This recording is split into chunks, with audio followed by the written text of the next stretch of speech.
Hello and welcome to the first ever 31st episode of Whoniverse.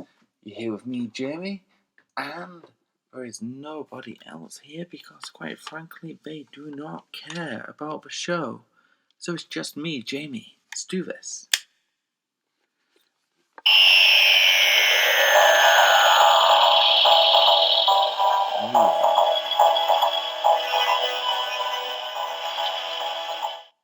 So that was from... Have you ever seen a Nintendo Game & Watch? Probably not. Essentially, if you Google Game & Watch, it's one of those old LED black and white games. It's like 2 frames on one screen. Anyway, there was like a Doctor Who version shaped like a TARDIS for David Tennant's era as a Doctor. And that was just a soundbite from that system.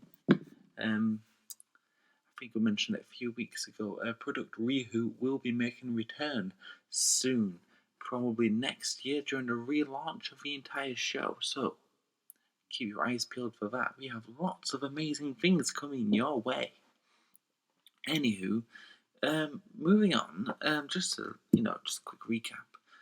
We've done some reshuffling, some scheduling conflicts, and we've come to a conclusion that we're going to record the show.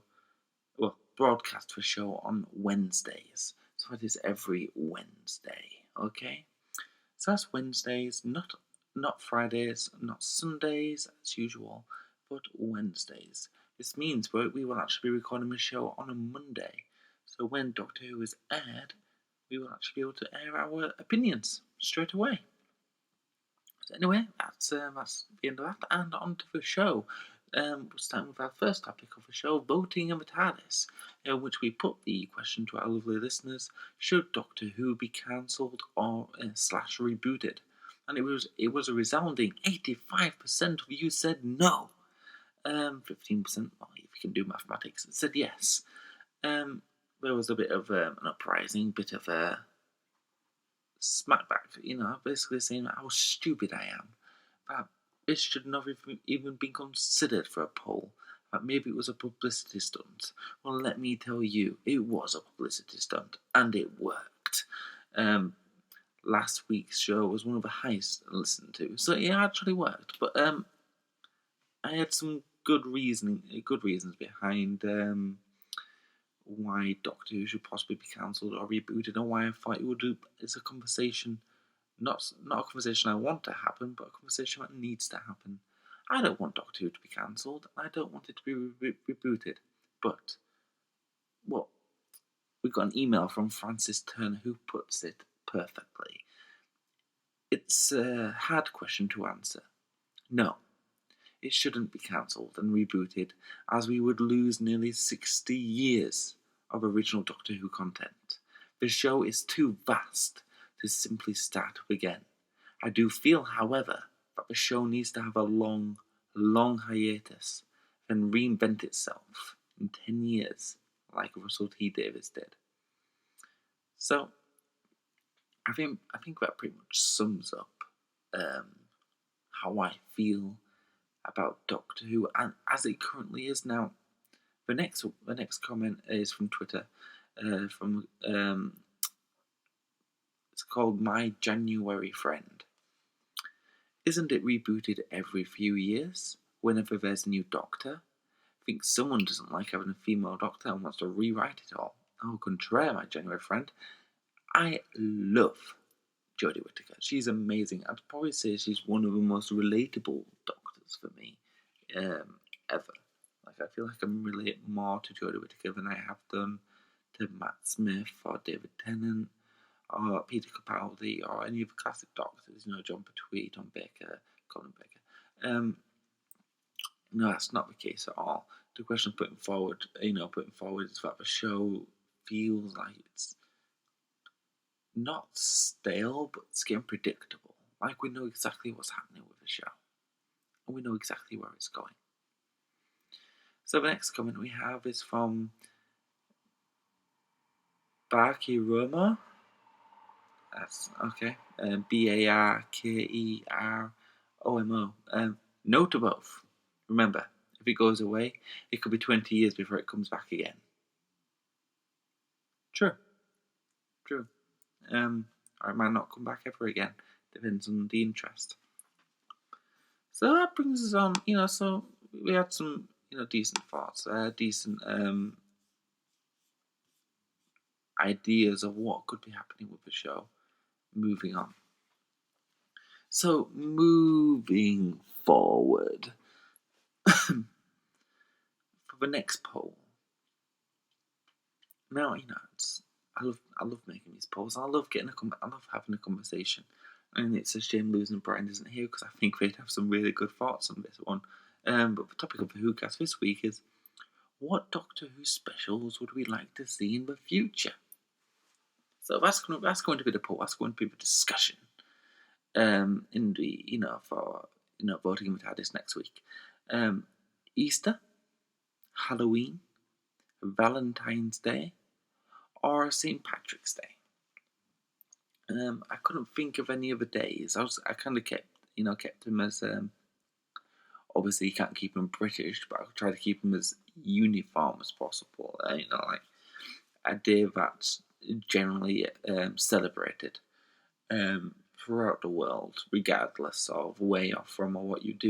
Easter, Halloween, Valentine. Halloween, pagan. Easter, Christian, Valentines. So they're all completely different, and they're all fun. They're all lovely.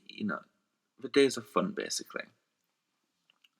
So, which of these days would you like to see a special on? Personally, myself, I'd love to see a Halloween special every year.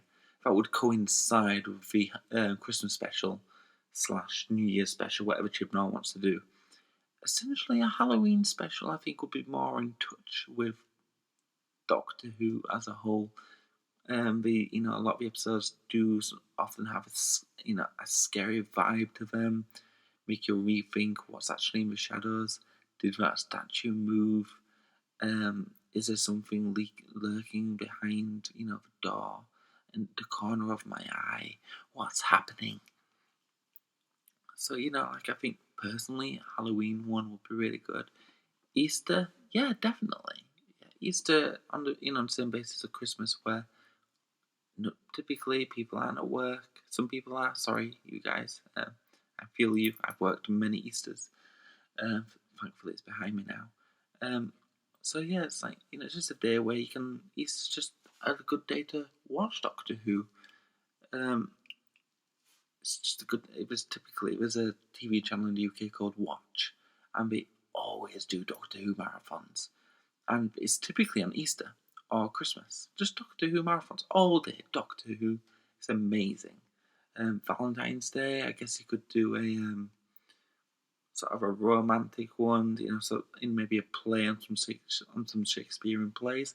I'm not sure. Valentine's Day is a bit of a funny one, actually. But I don't expect it to come last in the poll. Don't I expect to come last in the poll St. Patrick's Day? What we're going to do an episode of Doctor Who where we just do where everyone drinks all day and forget that the episode ever existed. That's the EastEnders Doctor Who crossover all over again, and believe me, we're still trying to forget that. So, yeah, we'll see how that goes, see how the poll goes. I think Easter would probably be the one, the winner on this one. For personally, I hope it's Halloween.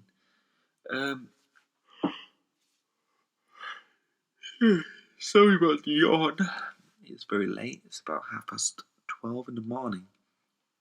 I'm on paternity right now. This is the first chance I've had to actually record the podcast. It's going to be a very short show, just to make you all aware. I don't think there's actually that much long left on it. Just a couple of topics left to go. Now on to the Nuvian Who's Network, usually presented by our very own Lewis, but obviously because he couldn't be here today, it's just me holding the fort. So there is a delay with Doctor Who The Collection. That would be the one where the Valiant pop up, and unfortunately it was supposed to be released in September, and which would mean we were going to watch the entire Valiant story arc and have it ready for product project review for History Lesson. However, due to delays beyond my control, that review will also be delayed. So you have to wait a little while for that. It's going to be released next. Okay, hiccups. In October now. So we got a little bit of a while to wait, unfortunately. Who are we doing next week, I hear you say? I'm not sure. I'll have to send Brian a quick message and ask him.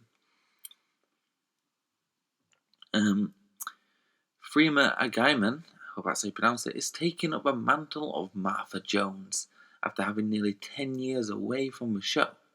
Sorry to say, however, this will not be on screen, but will be a Big Finish story in the world of Torchwood, telling the story of what Martha got up to after Doctor Who. Now, that's the thing about Doctor Who. Loads and loads of loose ends. Like companions come and go with no idea what happens to them. And that's why Big Finish is so amazing. Because they fill in those plot holes, they fill in those gaps in the stories. And the books the books are more side stories really, whereas this is more of an enhancement on the main story.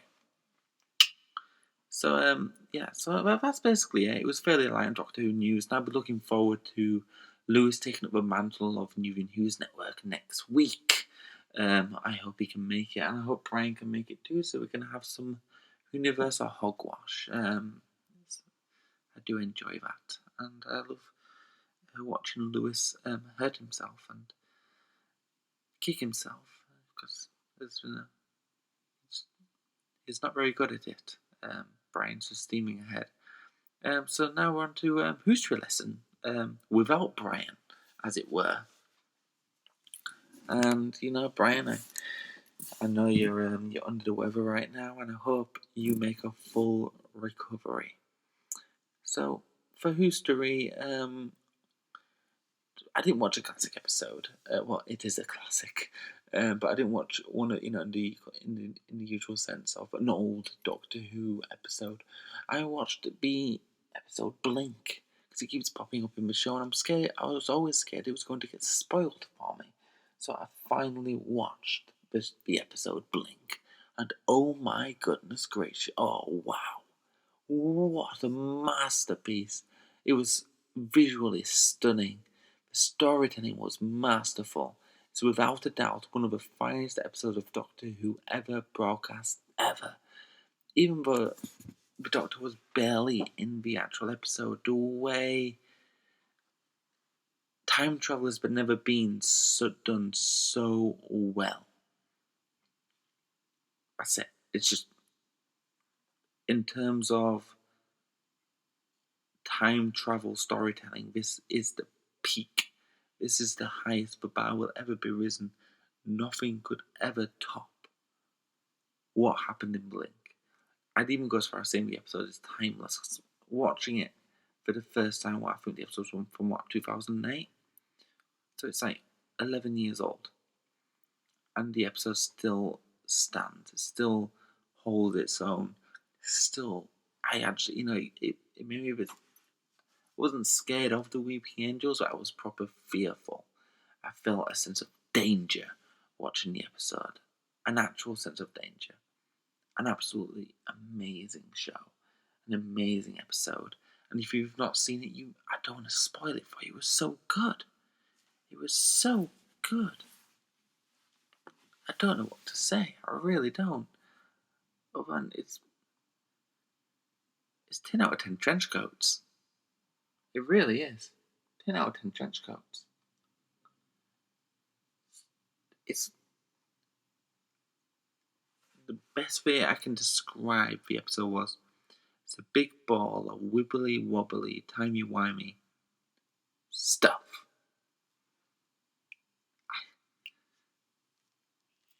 Just perfection. Absolutely. I actually cried at the end. It was just so much. I'm going to watch it again. It's probably, I'm not going to, do I want to call it my favourite episode?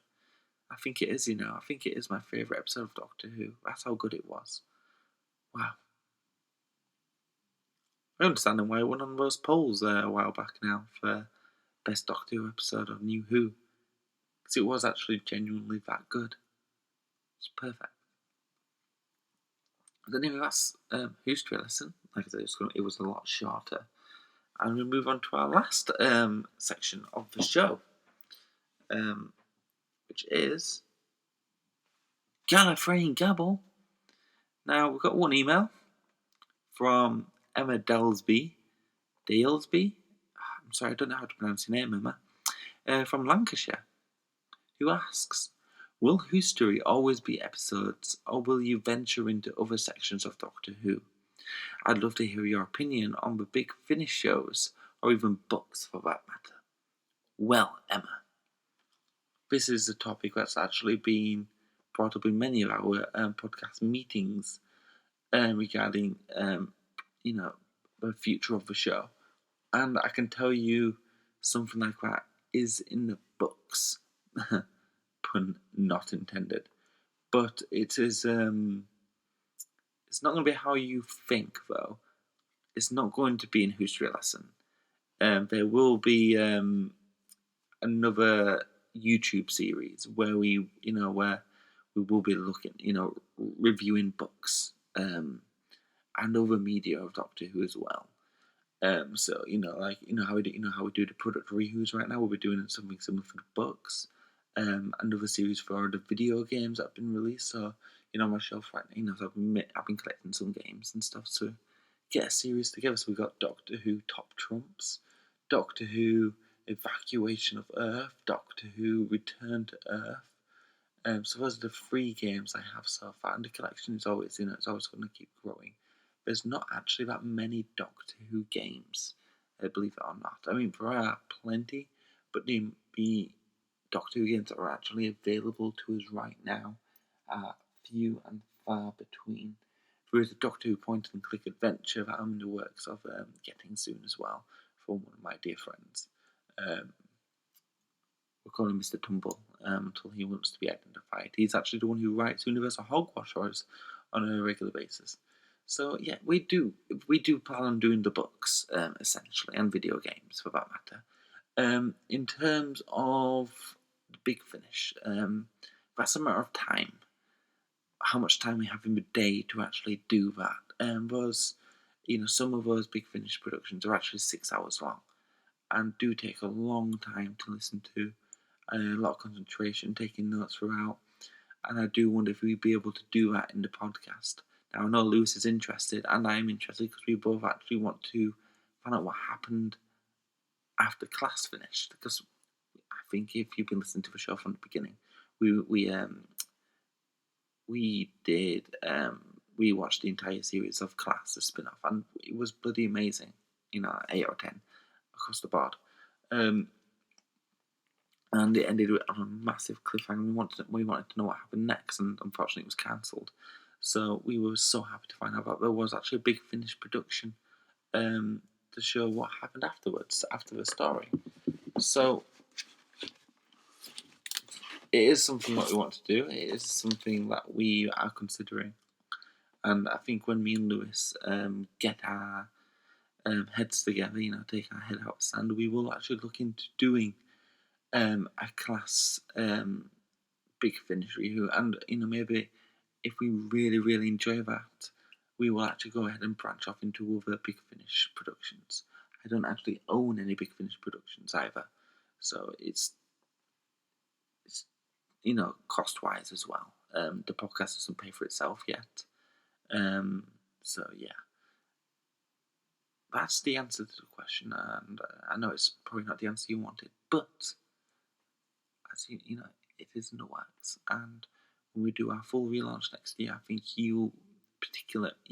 Emma, you will particularly be happy with what's happening in terms of what you're looking for in terms of Doctor Who entertainment. So that's it for the podcast. I hope you enjoyed the 31st episode of Who in Whoniverse. And yeah, don't forget you can follow me on Watson's Musings on Twitter. You can follow us you can follow the podcast on Twitter on Whoniverse Show. You can email us at thewhoniverseshow@gmail.com. Lewis got the email wrong last week. It's not .co.uk. It's .com. All Gmail addresses end with .com, Lewis. You're stupid. Anyway, that's it, fam. I don't know what you do. You're an enigma. That's all I can say. A big zitty enigma. Izigma. Izigma. I'm trying to make a pun, but it didn't work. Anyway, you've been listening to Whoniverse. Have a week.